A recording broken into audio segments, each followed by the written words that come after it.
بسم اللہ الرحمن الرحیم۔ سامعین کرام، آپ سن رہے ہیں عمران سیریز کے سلسلے کا ایک اردو ناول بلیک زیرو۔ یہ اس سلسلے کی قسط نمبر 6 ہے۔ مجھے امید ہے آپ کو میری یہ کاوش پسند آ رہی ہوگی۔ آپ نے اگر ابھی تک میرا چینل مائی وائس سبسکرائب نہیں کیا تو ابھی میرے چینل کو سبسکرائب کر کے بیل نوٹیفیکیشن آن کر لیجئے تاکہ آنے والی ہر نئی کہانی کی اطلاع بر وقت آپ تک پہنچ سکے۔ پھر جس طرح تاریکی میں جگنو چمکتا ہے اس طرح اس کے ذہن میں بھی جگنو سا چمکا، اور پھر آہستہ آہستہ اس کا ذہن اندھیروں سے نکل کر روشنی میں آ گیا۔ وہ کافی دیر تک بے حس و حرکت پڑا رہا، اس کا ذہن بھی خالی تھا۔ پھر آہستہ آہستہ اسے گزری ہوئی باتیں اور واقعات یاد آنے لگے۔ اسے یاد آ گیا تھا کہ کس طرح عمران ایک ٹیوب میں کیمیائی مواد لایا تھا اور اس کیمیائی مواد سے دانش منزل کی سائنس لیبارٹری میں گرمی اور بو پھیلی تھی، تو اس نے لیبارٹری کو ایئر ٹائٹ کر دیا تھا۔ اور پھر آخری بات جو اسے یاد آئی تھی وہ یہ تھی کہ اس نے عمران کے فلیٹ کے نمبر ملائے تھے اور پھر وہ بے ہوش ہو گیا تھا۔ وہ کتنا وقت یا کتنے دن بے ہوش رہا یہ اسے معلوم نہیں ہو سکا تھا۔ اس نے نظریں گھما کر اپنے ارد گرد کا جائزہ لیا تو وہ ایک بیڈ پر لیٹا ہوا تھا اور اس کے قریب ہی میزوں پر چند مشینیں رکھی ہوئی تھیں۔ اسے یاد آ گیا تھا کہ یہ منظر تو اس نے خواب میں دیکھا تھا۔ اس کا مطلب تھا کہ وہ خواب نہیں بلکہ اس کا لاشعور بیدار ہوا تھا۔ تو کیا مجھ سے کسی قسم کی معلومات حاصل کی گئی ہیں؟ بلیک زیرو کے ذہن میں فوراً ہی سوال ابھرا۔ میں ہوں کہاں اور یہاں تک کیسے پہنچ گیا؟ بلیک زیرو نے سوچا، لیکن اس کے سوالوں کا جواب اس کے پاس موجود نہیں تھا۔ بلیک زیرو نے اپنے جسم کو حرکت دے کر دیکھا تو وہ حرکت کر سکتا تھا۔ اپنے جسم کی حرکت محسوس کر کے اسے خوشی محسوس ہو رہی تھی۔ پھر اس کمرے کا دروازہ کھلا اور اس نے 2 افراد کو اندر آتے دیکھا۔ ان میں سے ایک لڑکی تھی جو کہ نرس کے لباس میں تھی اور دوسرا مرد تھا۔ ان دونوں کے قدم لڑکھڑا رہے تھے۔ لگتا تھا کہ ان دونوں نے اپنی قوت برداشت سے زیادہ شراب پی لی ہے۔ نرس کو دیکھ کر بلیک زیرو یہی سمجھا تھا کہ شاید وہ کسی ہسپتال میں ہے، لیکن نرس کو شراب کے نشے میں دھت دیکھ کر اسے اپنا خیال بدلنا پڑا، کیونکہ ڈیوٹی کے دوران نرس شراب نہیں پی سکتی تھی۔ اینڈریو ڈیئر، میں ذرا مریض کو دیکھ لوں، لڑکی کی لڑکھڑاتی ہوئی آواز سنائی دی۔ چھوڑو جولی ڈیئر، ڈاکٹر کہہ رہا تھا کہ یہ 1 ہفتے سے پہلے تو ہوش میں نہیں آ سکتا۔ مرد کی بھی نشے میں دھت آواز سنائی دی اور بلیک زیرو الجھ کر رہ گیا۔ لڑکی نرس کے لباس میں تھی لیکن نشے میں دھت تھی، اور کسی ڈاکٹر کا بھی ذکر ہو رہا تھا، لیکن یہ کمرہ ہسپتال کا نہیں لگ رہا تھا۔ اینڈریو، چیف اسے ہسپتال سے اغوا کر کے یہاں کیوں لایا ہے؟ لڑکی نے پوچھا۔ پاکیشیا سیکرٹ سروس دنیا کی خطرناک ترین سیکرٹ سروس ہے، اور یہ شخص اس سیکرٹ سروس کا ڈمی چیف ہے۔ اصل چیف علی عمران نامی ایک سیکرٹ ایجنٹ ہے۔ دنیا کو دھوکہ دینے کے لیے اور خود کو خفیہ رکھنے کے لیے ان لوگوں نے یہ سیٹ اپ بنایا ہوا ہے۔ اینڈریو کی آواز سنائی دی تو بلیک زیرو کو اپنے سر میں دھماکے سے ہوتے ہوئے محسوس ہونے لگے۔ اوہ، یہ لوگ اس راز سے کس طرح واقف ہو گئے ہیں؟ بلیک زیرو نے سوچا، اور پھر اس نے اٹھنے کی کوشش کی، لیکن اس کوشش میں اسے چکر آ گئے اور وہ دوبارہ بیڈ پر گر گیا۔ ارے تم نے دیکھا، مریض اٹھ بیٹھا تھا، جولی کی آواز سنائی دی۔ میں نے تمہیں منع کیا تھا کہ زیادہ شراب نہ پیو، لیکن تم نے میری بات نہیں مانی اور حد سے زیادہ شراب پی لی۔ اب شراب تم پر چڑھ گئی ہے۔ اینڈریو کی لڑکھڑاتی ہوئی آواز سنائی دی۔ نہیں، میں نے خود اسے بیڈ پر بیٹھے ہوئے دیکھا ہے، جولی نے کہا۔ ارے بابا، ڈاکٹر نے اسے اتنی ساری مشینوں پر چیک کیا ہے اور پھر کہا ہے کہ اس مریض کو 1 ہفتے سے پہلے ہوش نہیں آ سکتا۔ اب یہ ہوش میں آ کر بیڈ پر اٹھ کر کیسے بیٹھ سکتا ہے؟ وہ تو ویسے ہی بے ہوش پڑا ہوا ہے۔ اسے غور سے دیکھو، اینڈریو نے کہا۔ آؤ اسے قریب سے دیکھتے ہیں، جولی نے کہا۔ تم اپنی تسلی اس طرح کرنا چاہتی ہو تو ایسے ہی صحیح، آؤ، اینڈریو نے کہا، اور پھر وہ دونوں اٹھ کر لڑکھڑاتے ہوئے قدموں سے بلیک زیرو کے قریب پہنچے۔ بلیک زیرو نے اپنی آنکھیں بند کر لیں اور وہ دونوں بلیک زیرو کو غور سے دیکھنے لگے۔ دیکھا، یہ تو ویسے ہی بے ہوش پڑا ہوا ہے، اینڈریو نے کہا۔ ہاں، تم ٹھیک کہہ رہے ہو اینڈریو، مجھے ہی وہم ہوا تھا، جولی نے کہا، اور پھر وہ مڑ گئے۔ تم دونوں کے علاوہ اور کون جانتا ہے کہ میں پاک ایشیا سیکرٹ سروس کا ڈمی چیف ہوں؟ جیسے ہی وہ مڑے بلیک زیرو نے آنکھیں کھولتے ہوئے ان سے پوچھا۔ ڈاکٹر اسمتھ، ہمارا چیف راڈاک اور ڈینیل۔ او، یہ کون بولا تھا؟ اینڈریو نے بے خیالی میں جواب دیتے ہوئے کہا، لیکن پھر وہ چونک پڑا اور دونوں نے مڑ کر بلیک زیرو کی طرف دیکھا جو بیڈ پر اٹھ بیٹھا تھا۔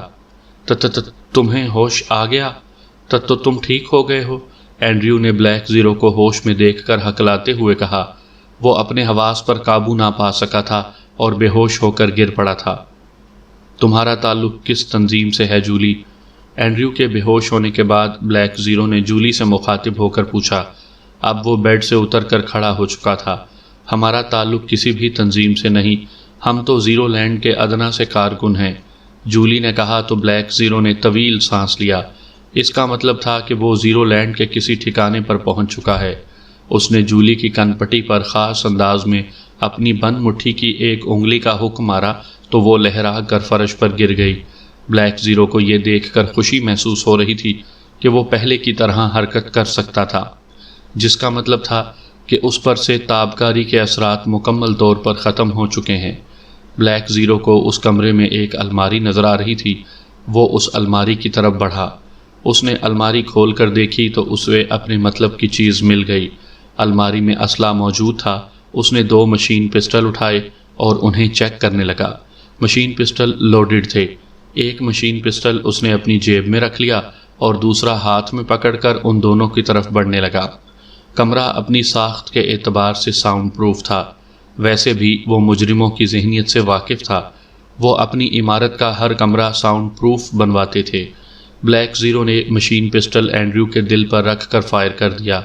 ایک دھماکہ ہوا اور اینڈریو کا جسم تڑپنے لگا۔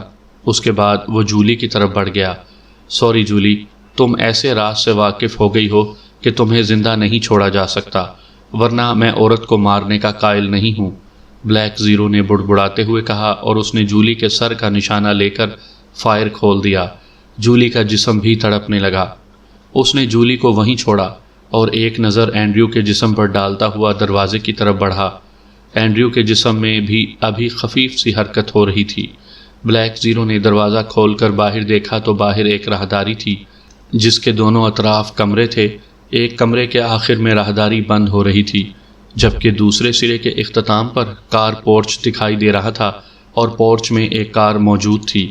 بلیک زیرو ڈینیل، راڈاک اور ڈاکٹر اسمتھ کو تلاش کرنا چاہتا تھا جو اس کے راز سے واقف ہو گئے تھے۔ اسی لمحے اسے راہداری کی دوسری طرف چند مسلح افراد دکھائی دیے تو وہ فوراً کمرے کے اندر ہو گیا۔ وہ نہیں جانتا تھا کہ اس عمارت میں کتنے افراد ہیں اور کون کون سے کمرے میں ہیں۔ چند لمحے کمرے میں رہنے کے بعد وہ دوبارہ کمرے سے باہر نکلا اور اس نے راہداری کی دوسری طرف دیکھا۔ اب مسلح افراد دکھائی نہیں دے رہے تھے۔ بلیک زیرو سمجھ گیا تھا کہ وہ مسلح افراد اس عمارت کے گارڈز ہوں گے۔ بلیک زیرو نے مشین روم کے ساتھ والے کمرے کے دروازے پر دباؤ ڈالا تو دروازہ کھل گیا۔ یہ بیڈ روم تھا اور اس وقت اس کمرے میں کوئی نہیں تھا۔ بلیک زیرو اس کمرے سے نکل کر سامنے والے کمرے کے دروازے پر پہنچا۔ اس نے وہ دروازہ بھی کھول کر اندر جھانکا۔ یہ بھی بیڈ روم تھا اور خالی تھا۔ بلیک زیرو نے اس کمرے کا دروازہ بند کر دیا اور اس سے اگلے دروازے پر دباؤ ڈالا تو وہ دروازہ بھی کھل گیا اور وہ اس کمرے میں داخل ہو گیا۔ یہ کمرہ آفس کے انداز میں سجا ہوا تھا۔ میز پر مختلف رنگوں کے ٹیلی فون سیٹ رکھے ہوئے تھے۔ بڑی میز کے قریب ہی کمپیوٹر ٹیبل بھی رکھی ہوئی تھی جس پر ایک کمپیوٹر موجود تھا۔ بڑی میز پر شراب کی ایک بوتل بھی رکھی ہوئی تھی جو آدھی سے زیادہ خالی تھی اور میز پر 2 گلاس بھی موجود تھے۔ اس کمرے کا جائزہ لینے کے بعد بلیک زیرو اس کمرے سے نکل کر دوسرے کمرے میں داخل ہوا۔ یہ کمرہ بھی آفس کے انداز میں سجا ہوا تھا، لیکن یہاں صرف ایک ٹیلی فون سیٹ رکھا ہوا تھا اور اس کمرے میں بھی کمپیوٹر ٹیبل پر ایک کمپیوٹر رکھا ہوا تھا اور اس کمپیوٹر کے سامنے ایک بڑے بالوں والا آدمی بیٹھا ہوا تھا۔ جیسے ہی بلیک زیرو کمرے میں داخل ہوا وہ شخص چونک پڑا۔ بلیک زیرو نے جلدی سے اپنے پیچھے پاؤں مار کر دروازہ بند کر دیا۔ کون ہو تم اور یہاں تک کیسے پہنچ گئے؟ او تو تم تو وہ مریض ہو، اس شخص نے چونک کر کہا اور پھر فوراً ہی بلیک زیرو کو پہچان گیا۔ ہاں، میں تو وہی مریض طاہر ہوں، لیکن تم کون ہو؟ بلیک زیرو نے کہا۔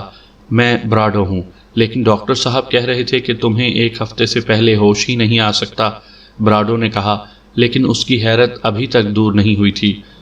کیا تم ڈاکٹر سمتھ کی بات کر رہے ہو؟ بلیک زیرو نے کہا تو اس نے اثبات میں سر ہلا دیا۔ ڈاکٹر سمتھ اس وقت کہاں ہیں؟ بلیک زیرو نے پوچھا۔ وہ تو اپنے ہسپتال میں ہوں گے، براڈو نے کہا۔ ان کے ہسپتال کا نام کیا ہے؟ بلیک زیرو نے پوچھا۔ وہ سر براؤن ہسپتال میں ہوتے ہیں جہاں تم داخل کیے گئے تھے، براڈو نے کہا۔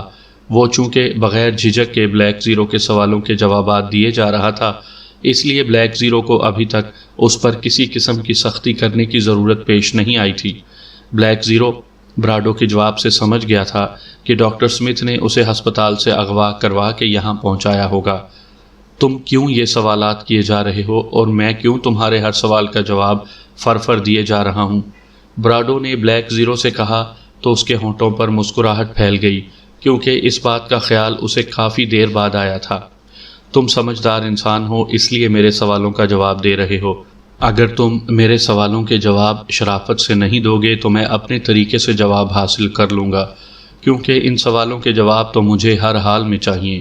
بلیک زیرو نے مسکراتے ہوئے براڈو سے کہا تو وہ کرسی سے اٹھنے لگا، لیکن جیسے ہی وہ کرسی سے اٹھنے لگا، بلیک زیرو نے اس کی کن پٹی پر زور سے ایک مکہ مارا۔ وہ جھومتا ہوا دوبارہ کرسی پر بیٹھ گیا اور اس کا سر ایک طرف ڈھلک گیا۔ بلیک زیرو کے ایک مکے نے اسے بے ہوش کر دیا تھا۔ اس کے بے ہوش ہو جانے کے بعد بلیک زیرو نے کمرے میں نظریں دوڑائیں تو اسے ایک الماری نظر آئی، تو وہ الماری کی طرف بڑھ گیا۔ اس نے الماری کھولی تو اس میں رسی، اسلحہ، ادویات، چند سرنجیں اور تیزاب کی ایک بوتل کے علاوہ اور بھی بہت سا سامان رکھا ہوا تھا۔ بلیک زیرو نے رسی کا ایک بنڈل، تیزاب کی بوتل اور ایک سرنج اٹھائی اور واپس براڈو کے قریب پہنچ گیا۔ بلیک زیرو نے براڈو کو رسی سے باندھا اور پھر اس کے منہ پر تھپڑ مارنے لگا۔ تیسرے چوتھے تھپڑ پر اسے ہوش آ گیا۔ ہوش میں آتے ہی اس نے لاشعوری طور پر اٹھنے کی کوشش کی، لیکن بندھا ہوا ہونے کی وجہ سے وہ اٹھ نہ سکا۔ بہتر تو یہی تھا کہ تم میرے سوالوں کے جواب دیتے رہتے، اس طرح صحیح سلامت تو رہتے۔ اب تم جواب بھی دو گے اور صحیح سلامت بھی نہیں رہو گے، بلکہ اذیت ناک موت مرو گے، بلیک زیرو نے سرد لہجے میں کہا۔ تم کچھ بھی کر لو، میری زبان نہیں کھلوا سکتے، بلکہ میری چیخیں سن کر میرے ساتھی آ جائیں گے اور تم مارے جاؤ گے۔ براڈو نے بلیک زیرو کو دھمکی دیتے ہوئے کہا، تمہارا کیا خیال ہے، مجھے عام کمرے اور ساؤنڈ پروف کمرے کی پہچان نہیں ہے؟ بلیک زیرو نے طنزیہ لہجے میں کہا۔ پھر بھی تم اس عمارت سے زندہ سلامت باہر نہیں جا سکو گے۔ چند لمحوں کی خاموشی کے بعد براڈو نے کہا، اس عمارت سے باہر جانے کی مجھے اتنی جلدی بھی نہیں ہے۔ اب میں ایک بار پھر تم سے پوچھ رہا ہوں، میرے سوالوں کے جواب دیتے ہو یا نہیں؟ بلیک زیرو نے ایک مرتبہ پھر سرد لہجے میں کہا۔ تم اپنی کوشش کر کے دیکھ لو، براڈو نے بلیک زیرو سے طنزیہ لہجے میں کہا، اور اس کی بات سن کر بلیک زیرو نے تیزاب کی بوتل کا ڈھکن کھولا اور سرنج تیزاب سے بھر لی۔ میں یہ تیزاب تمہاری ایک آنکھ میں ڈالوں گا، پھر بھی تم نے جواب نہ دیا تو دوسری آنکھ میں ڈال دوں گا، اس کے بعد بھی تم نے جواب نہ دیا تو میں یہ تیزاب تمہارے بازو میں انجیکٹ کر دوں گا۔ تیزاب تمہارے خون میں شامل ہو کر تمہیں ایسی اذیت ناک موت سے ہمکنار کرے گا کہ آج تک کوئی بھی انسان ایسی اذیت ناک موت نہیں مرا ہوگا۔ اس اذیت ناک موت کا تم خود بھی تصور کر سکتے ہو، بلیک زیرو نے خوفناک لہجے میں کہا، اور پھر اس نے ہاتھ بڑھا کر براڈو کے سر کے بال اس طرح پکڑ لیے کہ اب براڈو اپنا سر بھی نہیں ہلا سکتا تھا۔ براڈو نے اپنی آنکھیں بند کر لی، اور اس کی یہ حرکت بالکل اسی کبوتر کی سی تھی جو بلی کو دیکھ کر آنکھیں بند کر لیتا ہے اور سمجھتا ہے کہ موت اس سے ٹل جائے گی۔ بلیک زیرو نے سرنج کی نیڈل اس کی آنکھ کے قریب کر دی۔ براڈو نے سر ادھر ادھر مارنے کی بہت کوشش کی، لیکن بلیک زیرو نے اس کے بالوں کو اتنی مضبوطی سے پکڑ رکھا تھا کہ وہ سر کو معمولی سی بھی حرکت نہ دے سکا۔ بلیک زیرو نے تیزاب کے 2 قطرے اس کی ایک آنکھ میں ڈال دیے۔ جیسے ہی تیزاب براڈو کی آنکھ میں داخل ہوا، اس کی دردناک چیخیں بلند ہونے لگیں۔ بلیک زیرو نے اس کے بال چھوڑ دیے۔ جیسے ہی اس کا سر آزاد ہوا، وہ سر کو ادھر ادھر حرکت دینے لگا۔ وہ شاید اذیت کا شکار ہو رہا تھا۔ بلیک زیرو چند لمحوں تک اس کی چیخیں سنتا رہا، اور پھر اس نے ہاتھ بڑھا کر دوبارہ اس کے بال پکڑ لیے۔ تم میرے سوالوں کے جواب نہیں دینا چاہتے تو نہ دو، اب میں تیزاب تمہاری دوسری آنکھ میں ڈالنے لگا ہوں۔ بلیک زیرو نے خوفناک لہجے میں کہا۔ میں تمہارے سوالوں کے جواب دیتا ہوں، پوچھو، براڈو نے چیختے ہوئے کہا۔ ڈینیل اور راڈاک کہاں ہیں؟ بلیک زیرو نے سرد لہجے میں پوچھا۔ وہ زیرو ہاؤس گئے ہیں، براڈو نے درد کی شدت سے کراہتے ہوئے کہا۔ کہاں ہے یہ زیرو ہاؤس؟ بولو، ورنہ میں تیزاب تمہارے بازو میں انجیکٹ کر رہا ہوں، بلیک زیرو نے غراتے ہوئے کہا۔ لائم اسٹریٹ کی کوٹھی نمبر 5 زیرو ہاؤس کہلاتی ہے۔ لندن میں یہ زیرو لینڈ کا ایک اہم مرکز ہے، براڈو نے فوراً ہی جواب دیتے ہوئے کہا۔ اس عمارت میں کتنے لوگ موجود ہیں؟ بلیک زیرو نے پوچھا۔ اس وقت صرف 5 افراد وہاں موجود ہیں جو کہ گارڈز ہیں، براڈو نے جواب دیتے ہوئے کہا۔ زیرو ہاؤس میں زیرو لینڈ کا کوئی بڑا آدمی بھی موجود ہے؟ بلیک زیرو نے پوچھا۔ نہیں، بڑا آدمی کبھی کبھار ہی آتا ہے، لندن میں راڈاک ہی زیرو لینڈ کا انچارج ہے، براڈو نے کہا۔ ڈینیل اور راڈاک زیرو ہاؤس میں کیا کرنے گئے ہیں؟ بلیک زیرو نے پوچھا۔ زیرو ہاؤس زیرو لینڈ کا اہم مرکز ہے، سر راڈاک وہاں جاتے ہی رہتے ہیں، لیکن اس وقت وہ تمہارے ملازم سے پوچھ گچھ کرنے گئے ہیں، براڈو نے کہا۔ تو اپنے ملازم کا سن کر بلیک زیرو چونک پڑا۔ میرا ملازم؟ میرا کون سا ملازم وہاں موجود ہے؟ بلیک زیرو نے حیرت بھرے لہجے میں پوچھا۔ ہسپتال میں تمہارے ساتھ ایک حبشی بھی تھا، اس حبشی کو پہلے اغوا کیا گیا تھا اور اسے سر راڈاک کے آفس نمبر 1 میں رکھا گیا تھا، لیکن اس نے وہاں خوب تباہی مچا دی، بہت سے آدمیوں کو قتل کر دیا، لیکن پھر اس پر قابو پا لیا گیا اور اسے آفس نمبر 2 یعنی ایک اور عمارت میں رکھا گیا تھا۔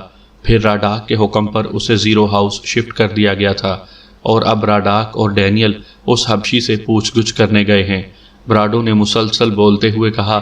تو حبشی کا سن کر بلیک زیرو سمجھ گیا کہ عمران نے جوزف کو اس کے ساتھ بھیجا ہوگا۔ اب بلیک زیرو کو کوئی اور سوال نہیں پوچھنا تھا، اس نے سر براؤن ہسپتال جا کر ڈاکٹر سمتھ کا خاتمہ کرنا تھا اور زیرو ہاؤس ریڈ کر کے راڈاک اور ڈینیل کا خاتمہ کرنا تھا اور جوزف کو بھی وہاں سے چھڑوانا تھا۔ ساتھ ہی اس نے یہ بھی معلوم کرنا تھا کہ ان لوگوں نے کسی اور کو تو اس راز سے آگاہ نہیں کیا، ساتھ ہی اسے ڈاکٹر سمتھ کی رہائش گاہ کا ایڈریس پوچھنے کا بھی خیال آ گیا، تاکہ اگر ڈاکٹر سمتھ ہسپتال میں موجود نہ ہو تو اس کی رہائش گاہ پر ریڈ کیا جا سکے۔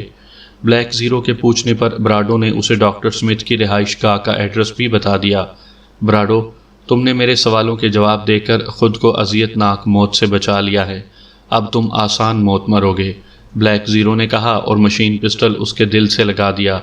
ہاں، تم مجھے آسان موت مار دو، ورنہ زیرو لینڈ والے مجھے اذیت ناک موت مار دیں گے، براڈو نے کہا تو بلیک زیرو نے فائر کر دیا۔ گولی سیدھی براڈو کے دل میں لگی۔ بلیک زیرو نے دروازہ کھول کر باہر دیکھا تو راہداری میں کوئی نہیں تھا۔ وہ کمرے سے باہر نکل کر راہداری میں آ گیا اور آگے بڑھنے لگا۔ راہداری کے اختتام پر پہنچ کر اس نے پورچ میں دیکھا تو اسے ایک ہی جگہ پر 3 مسلح افراد کھڑے دکھائی دیے۔ ان کے پاس مشین گنیں تھیں، لیکن یہ مشین گنیں انہوں نے اپنے کندھوں پر لٹکائی ہوئی تھیں۔ ارے وہ کون ہے؟ اچانک ایک مسلح آدمی کی نظر بلیک زیرو پر پڑی تو اس نے چلا کر کہا، اور ان تینوں نے مشین گنیں اپنے کندھے سے اتارنے کے لیے ہاتھ اپنے کندھوں کی طرف بڑھائے، لیکن اس سے پہلے کہ وہ مشین گنیں کندھوں سے اتارتے، بلیک زیرو کے مشین پسٹل سے شعلے نکلے اور وہ تینوں ہی زمین پر گر کر تڑپنے لگے۔ فائرنگ کی آواز سن کر گیٹ پر موجود 2 مسلح افراد بھی بھاگتے ہوئے صورتحال کا جائزہ لینے کے لیے وہاں آ گئے۔ ان کے وہم و گمان میں بھی نہیں تھا کہ ان کے ساتھی اس طرح زمین پر پڑے تڑپ رہے ہوں گے۔ پھر اس سے پہلے کہ وہ سنبھلتے، بلیک زیرو کے مشین پسٹل سے پھر دھماکے ہوئے اور وہ دونوں بھی اپنے ساتھیوں کے ساتھ ہی زمین پر گر کر تڑپنے لگے۔ بلیک زیرو تیزی سے مین گیٹ کی طرف بڑھا، اسے معلوم تھا کہ فائرنگ کی آواز سے ابھی پولیس یہاں پہنچنے ہی والی ہوگی، اور پھر ہوا بھی ایسے ہی۔ وہ ابھی اس عمارت سے 10-12 قدم ہی دور گیا تھا کہ پولیس سائرن کی آوازیں سنائی دینے لگیں، مگر بلیک زیرو نارمل انداز میں چلتا ہوا آگے بڑھنے لگا۔ مس جولیا، آپ نے کیا سوچا ہے ہمیں کہاں سے مشن کا آغاز کرنا چاہیے؟ صدیقی نے جولیا سے مخاطب ہو کر کہا۔ کچھ دیر پہلے ہی وہ گریٹ لینڈ پہنچے تھے۔ لندن کے ہوٹل مون لائٹ میں ان کے لیے پہلے سے ہی 2 کمرے بک تھے۔ ایک کمرہ ڈبل بیڈ روم صدیقی اور تنویر کے لیے تھا، جبکہ دوسرا کمرہ جولیا کے لیے تھا، جو کہ سنگل بیڈ روم تھا۔ ہوٹل پہنچنے کے بعد وہ دونوں جولیا کے کمرے میں آ گئے تھے۔ پہلے میں ایک راؤنڈ سر براؤن ہسپتال کا لگاؤں گی، اس کے بعد کوئی لایا عمل طے کریں گے، جولیا نے کہا، اور اسی لمحے دروازے پر دستک ہوئی تو صدیقی نے اٹھ کر دروازہ کھولا تو دروازے پر ویٹرس تھی جس نے کافی کے برتن اٹھائے ہوئے تھے۔ جولیا نے اسے کافی کا آرڈر پہلے ہی دے دیا تھا۔ ویٹرس نے کافی کے برتن ٹیبل پر رکھے اور واپس چلی گئی۔ جولیا نے 3 کپ کافی بنائی اور پھر وہ تینوں کافی سپ کرنے لگے۔ مس جولیا، عمران صاحب کے بغیر کچھ عجیب سا محسوس ہو رہا ہے، صدیقی نے کہا۔ عجیب سا نہیں بلکہ بہت اچھا لگ رہا ہے، تنویر نے مسکراتے ہوئے کہا۔ صدیقی، چیف نے ٹھیک کہا ہے، ہمیں عمران کے بغیر بھی کام کرنے کی عادت اپنانی چاہیے۔ عمران ہوتا تو وہ خود سارا مشن مکمل کر لیتا اور ہم اس کا منہ دیکھتے رہ جاتے، جولیا نے کہا۔ ہاں، جولیا ٹھیک کہہ رہی ہے، عمران کی وجہ سے ہم سب سست ہو گئے ہیں، ورنہ ہم صلاحیتوں میں عمران سے کسی طرح کم نہیں ہیں، تنویر نے کہا۔ عمران میں کوئی بات تو ہے نا کہ چیف ہر مشن میں اسے ہمارا لیڈر بنا کر بھیج دیتا ہے، صدیقی نے اب بھی عمران کی حمایت کرتے ہوئے کہا۔ کچھ بھی نہیں ہے اس میں، بس الٹی سیدھی حرکتیں کر کے اور اپنی ڈگریوں کا روب ڈال کر وہ دوسروں کو متاثر کر لیتا ہے، چیف کو بھی اس نے بس ایسے ہی متاثر کیا ہوا ہے، تنویر نے منہ بناتے ہوئے کہا۔ تمہارے کہنے کا مطلب یہ ہے کہ چیف احمق ہے جو وہ عمران کی باتوں میں آ جاتا ہے، جولیا نے تنویر کو گھورتے ہوئے کہا۔ میں نے ایسا کب کہا ہے، تنویر نے گھبرائے ہوئے لہجے میں کہا۔ تم نے یہ الفاظ کہے تو نہیں، لیکن تمہاری بات کا مطلب تو یہی نکلتا ہے، جولیا نے کہا۔ جولیا ٹھیک کہہ رہی ہے تنویر، تم بولنے سے پہلے سوچ لیا کرو، صدیقی نے تنویر کی طرف دیکھتے ہوئے کہا۔ تم سب کو تو مجھ میں ہی برائی نظر آتی ہے اور عمران تمہارا ہیرو ہے، تنویر نے منہ بناتے ہوئے کہا۔ تم نے کہیں گھومنے پھرنے جانا ہو تو ہو آؤ، میں سر براؤن ہسپتال کا چکر لگا آؤں، جولیا نے تنویر کی بات کو نظر انداز کرتے ہوئے کہا اور کافی کا خالی کپ ٹیبل پر رکھ دیا۔ وہ دونوں بھی کافی پی چکے تھے، لہٰذا وہ بھی اٹھ کھڑے ہوئے۔ ہاں، ہم ذرا یہاں کی مارکیٹ کا جائزہ لے لیں اور آپ سر براؤن ہسپتال ہو آئیں، صدیقی نے کہا، اور پھر وہ دونوں اس کمرے سے نکل گئے۔ جولیا نے اپنا ہینڈ بیگ اٹھایا اور وہ بھی کمرہ لاک کر کے ہوٹل سے باہر آ گئی۔ ہوٹل سے باہر ہی ٹیکسی سٹینڈ تھا، وہ قطار میں کھڑی ہوئی سب سے اگلی ٹیکسی کے قریب پہنچ گئی۔ یس مس، ٹیکسی ڈرائیور نے مؤدبانہ لہجے میں کہا۔ سر براؤن ہسپتال چلنا ہے، جولیا نے کہا اور ٹیکسی کا پچھلا دروازہ کھول کر اندر بیٹھ گئی۔ ٹیکسی میں بیٹھتے ہی ٹیکسی آگے بڑھ گئی۔ کچھ دیر بعد ٹیکسی سر براؤن ہسپتال کی بہت بڑی عمارت کے قریب پہنچ گئی۔ ہسپتال میں کئی وارڈ نظر آ رہے تھے اور یہ وارڈ ایک دوسرے سے کافی فاصلے پر تھے۔ جولیا نے ہسپتال سے کچھ فاصلے پر ہی پولیس اسٹیشن کی عمارت دیکھی تھی اور اب اس نے پہلے پولیس اسٹیشن جانے کا فیصلہ کر لیا تھا۔ ڈرائیور، پہلے پولیس اسٹیشن چلو، جولیا نے ٹیکسی ڈرائیور سے کہا تو اس نے ٹیکسی موڑ لی۔ 2 منٹ بعد ٹیکسی پولیس اسٹیشن کے قریب جا کر رک گئی۔ جولیا ٹیکسی سے نیچے اتر آئی۔ تم میرا انتظار کرو، میں ابھی آتی ہوں، جولیا نے ٹیکسی ڈرائیور سے کہا تو اس نے اثبات میں سر ہلا دیا۔ جولیا پولیس اسٹیشن کی عمارت میں داخل ہو گئی۔ وہ مختلف کمروں کو غور سے دیکھتی ہوئی پولیس اسٹیشن کے انچارج کے کمرے میں داخل ہو گئی۔ پولیس آفیسر نے جولیا کو دیکھا تو اٹھ کھڑا ہوا۔ تشریف رکھیں میڈم، پولیس آفیسر نے کرسی کی طرف اشارہ کرتے ہوئے کہا تو جولیا ایک کرسی پر بیٹھ گئی۔ میں ڈیلی کرائم نیوز انٹرنیشنل کی اسپیشل رپورٹر جولیانا فٹر واٹر ہوں، جولیا نے پولیس آفیسر سے اپنا تعارف کرواتے ہوئے کہا اور اپنے ہینڈ بیگ میں سے ایک کارڈ نکال کر اس کی طرف بڑھا دیا۔ ڈیلی کرائم نیوز یورپ کے تمام ممالک میں بیک وقت شائع ہوتا تھا اور پورے یورپ میں مقبول تھا۔ پولیس آفیسر نے کارڈ کو ایک نظر دیکھا اور پھر کارڈ جولیا کو واپس کر دیا اور ساتھ ہی اس نے بیل بھی بجا دی۔ بیل بجتے ہی ایک آدمی کمرے میں داخل ہوا تو پولیس آفیسر نے اسے کولڈ ڈرنک لانے کو کہا تو وہ آدمی باہر چلا گیا۔ جی فرمائیے، میں آپ کی کیا خدمت کر سکتا ہوں؟ پولیس آفیسر نے جولیا سے مخاطب ہو کر پوچھا۔ آپ کے پولیس اسٹیشن کے قریب ہی سر براؤن ہسپتال ہے، پچھلے دنوں وہاں چند ملازمین قتل ہوئے تھے اور ایک مریض بھی اغوا ہوا تھا، اس سلسلے میں آپ نے اب تک کیا کارروائی کی ہے؟ جولیا نے پولیس آفیسر سے پوچھا اور اسی لمحے پہلے والا آدمی کمرے میں داخل ہوا اور اس نے کولڈ ڈرنک جولیا کے سامنے رکھی اور واپس چلا گیا۔ میڈم، اس واردات کے مجرم کوئی عام مجرم نہیں لگتے، انہوں نے منصوبہ بندی کے ساتھ کارروائی کی ہے اور اپنے پیچھے کوئی نشان نہیں چھوڑا۔ پولیس آفیسر نے کہا، اس کا مطلب ہے کہ اگر کوئی مجرم ہوشیاری اور چالاکی سے جرم کرے تو وہ قانون سے بچ سکتا ہے؟ جولیا نے طنزیہ لہجے میں کہا۔ نہیں، ایسی بات نہیں ہے۔ ہر مجرم کہیں نہ کہیں غلطی کر جاتا ہے اور اس غلطی کی بنا پر پکڑا جاتا ہے۔ ہم تحقیقات کر رہے ہیں، ہمیں امید ہے کہ ہم بہت جلد مجرموں تک پہنچ جائیں گے، پولیس آفیسر نے جولیا سے کہا۔ یہ کارروائی ہسپتال کے کسی ملازم کی مدد کے بغیر نہیں کی جا سکتی۔ کیا آپ نے اس پوائنٹ کو ذہن میں رکھ کر تحقیقات کروائی ہیں؟ جولیا نے کہا۔ جی ہاں، وی آئی پی وارڈ کا کک مجرموں کے ساتھ ملا ہوا تھا، لیکن مجرموں نے اسے بھی گولی مار کر ہلاک کر دیا تاکہ ان کے خلاف کوئی ثبوت باقی نہ رہے، پولیس آفیسر نے جواب دیتے ہوئے کہا۔ آپ نے مریض کو بازیاب کروانے کے لیے کوئی کارروائی کی ہے یا نہیں؟ جولیا نے پوچھا۔ جیسے ہی ہمیں کوئی اطلاع ملی ہم ضرور کارروائی کریں گے، پولیس آفیسر نے کہا۔ اس مریض سے پہلے اس مریض کا اٹینڈنٹ بھی تو اغوا ہوا تھا، اور ہسپتال کی انتظامیہ کا کہنا ہے کہ انہوں نے اس کے اغوا کی بھی آپ کو رپورٹ درج کروائی تھی۔ آپ نے اب تک اس کی بازیابی کے لیے کیا کیا ہے؟ جولیا نے جوزف کے بارے میں پوچھتے ہوئے کہا۔ ہسپتال کی انتظامیہ نے اس کے متعلق یہ رپورٹ کی تھی کہ وہ کہیں غائب ہو گیا ہے۔ انہوں نے اغوا کی رپورٹ درج نہیں کروائی تھی۔ رپورٹ کرانے والے ڈاکٹر کا کہنا تھا کہ چونکہ کئی پسماندہ ممالک کے لوگ وزٹ ویزے یا علاج معالجے کے ویزے پر یہاں آتے ہیں اور پھر غائب ہو کر غیر قانونی طور پر یہاں رہنے لگتے ہیں، ان کا کہنا تھا کہ یہ کیس بھی ایسا ہی لگتا ہے۔ اس لیے ہم نے اس رپورٹ پر فی الحال سنجیدگی سے کارروائی نہیں کی، پولیس آفیسر نے کہا۔ آپ کو یہ رپورٹ کس ڈاکٹر نے کی تھی؟ جولیا نے پوچھا۔ اس ہسپتال کے معروف ڈاکٹر ہیں ڈاکٹر اسمتھ، انہوں نے یہ دونوں رپورٹیں کی ہیں، پولیس آفیسر نے کہا تو جولیا نے اثبات میں سر ہلایا اور پھر اٹھ کھڑی ہوئی۔ تھینک یو آفیسر، آپ نے میرے ساتھ مکمل تعاون کیا ہے، جولیا نے پولیس آفیسر کا شکریہ ادا کرتے ہوئے کہا تو وہ مسکرانے لگا، اور پھر اس نے مسافے کے لیے ہاتھ آگے بڑھایا، لیکن جولیا نے اس کے بڑھے ہوئے ہاتھ کو نظر انداز کیا اور صرف ہاتھ کے اشارے سے اسے سلام کر کے اس کے آفس سے باہر آ گئی۔ پولیس اسٹیشن سے باہر ٹیکسی موجود تھی۔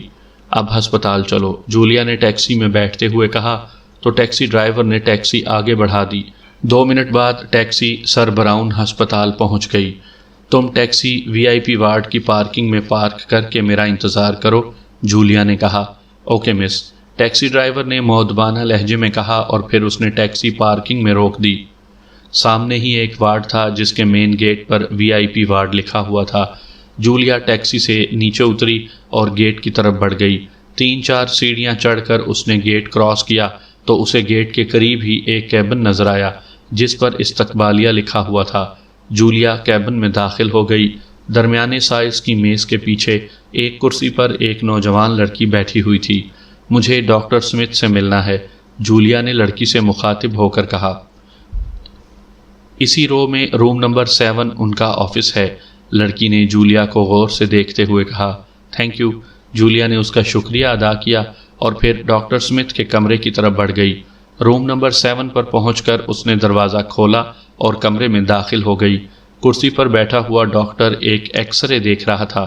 کیا میں اندر آ سکتی ہوں؟ جولیا نے کہا۔ یس پلیز، ڈاکٹر نے ایکس رے سے نظریں ہٹا کر اس کی طرف دیکھتے ہوئے کہا۔ تھینک یو سر، جولیا نے اس کا شکریہ ادا کیا اور آگے بڑھ کر ڈاکٹر کے سامنے والی کرسی پر بیٹھ گئی۔ ڈاکٹر نے ایکس رے میز پر رکھا اور جولیا کی طرف متوجہ ہو گیا۔ میں جولیانا فٹر واٹر ہوں، ڈیلی کرائم نیوز انٹرنیشنل کی اسپیشل رپورٹر، جولیا نے کہا اور اپنے ہینڈ بیگ سے ایک کارڈ نکال کر ڈاکٹر کی طرف بڑھا دیا۔ ڈاکٹر نے کارڈ کو غور سے دیکھا اور پھر جولیا کو واپس کر دیا۔ جی فرمائیے، میں آپ کی کیا مدد کر سکتا ہوں؟ ڈاکٹر اسمتھ نے کہا۔ پچھلے دنوں آپ کے ہسپتال کے 6 ملازمین قتل ہوئے ہیں اور ایک مریض اغوا ہوا ہے۔ میں ان کے متعلق رپورٹ تیار کر رہی ہوں اور اس سلسلے میں آپ سے چند سوالات پوچھنے ہیں، جولیا نے کہا۔ اس سلسلے میں پولیس بھی مجھ سے سوالات کر چکی ہے اور کئی اخباری رپورٹر بھی سوالات کر چکے ہیں۔ اب آپ بھی پوچھ لیں جو کچھ آپ پوچھنا چاہتی ہیں، ڈاکٹر اسمتھ نے مسکراتے ہوئے کہا۔ کیا آپ کا نام ڈاکٹر اسمتھ ہے؟ جولیا نے پوچھا۔ جی ہاں، میرا نام ڈاکٹر اسمتھ ہے، ڈاکٹر اسمتھ نے جواب دیا۔ پولیس کو اس قسم کے واقعات کی رپورٹ آپ ہی کرتے ہیں؟ جولیا نے پوچھا۔ ہسپتال میں آئے روز ایسے واقعات نہیں ہوتے، میری پوری سروس میں یہ پہلا واقعہ ہے، اور چونکہ میں ہسپتال کی انتظامیہ میں شامل ہوں اس لیے میں نے ہی اس واقعے کی رپورٹ دی ہے۔ ڈاکٹر اسمتھ نے ناراض سے لہجے میں کہا، اگر آپ کو میرا سوال برا لگا ہے تو میں معذرت چاہتی ہوں۔ اچھا اب آپ یہ بتائیں کہ اس واردات میں ہسپتال کا بھی کوئی آدمی شریک ہے؟ جولیا نے کہا، ہاں، ہمارے وارڈ کے کک جونی انکل نے مجرموں کی مدد کی اور پھر مجرموں نے اسے بھی گولی مار دی، ڈاکٹر اسمتھ نے جواب دیتے ہوئے کہا۔ آپ کو کیسے معلوم ہوا کہ آپ کے کک نے مجرموں کی مدد کی ہے؟ جولیا نے کہا۔